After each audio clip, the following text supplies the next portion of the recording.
Hi friends, ఎలా ఉన్నారు? నేను ఈరోజు అయితే కనుక afternoon rice plus tomato chutney చేశానండి. టమోటాలు అవైలబిలిటీ ఉన్నాయి, సో టమోటా చట్నీ చేద్దామండి. సరే, టమోటా చట్నీ చేశాను. ఆఫ్టర్ దట్ ఇది కాకరకాయ ఫ్రై అండి.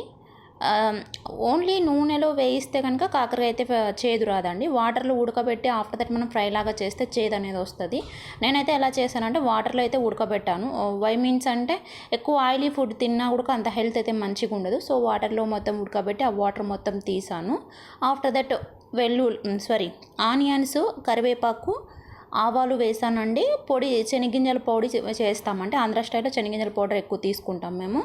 సో శనగింజలు వేయించి బాగా అందులో తెల్లగడ్డలు వేసి గ్రైండ్ చేసుకొని సాల్ట్ వేసుకొని గ్రైండ్ చేసుకొని పక్కకు తీసుకోవాలి. ఎప్పుడైతే ఈ ఫ్రై ఉడికించి ఉంటాం కదా కాకరకాయలు, అవి కొంచెం పోపు దినుసులు అంతా వేసుకొని కాకరకాయ బాగా వేయించాలండి, మంచిగా బ్రౌన్ కలర్ వచ్చే వరకు. ఆఫ్టర్ దట్ వీటిపైన పొడి చల్లుకొని తింటే చాలా టేస్టీగానే ఉంటుంది. అండ్ కాకరకాయ తిన్నా కూడా హెల్తీగా ఉంటుందని విన్నానండి. మరి వీటి వల్ల కాకరకాయ వల్ల ఎగ్జాక్ట్గా బెనిఫిట్ ఏముందని నాకు తెలియదు. ఏదైనా తెలిస్తే నెక్స్ట్ వీడియోలో నేను చేస్తానండి. Thank you for your support. నా వీడియోస్ కనుక మీకు నచ్చుతుంటే లైక్ చేయండి, తప్పకుండా షేర్ చేయండి అండ్ సబ్స్క్రిప్షన్ చేయండి. Thank you.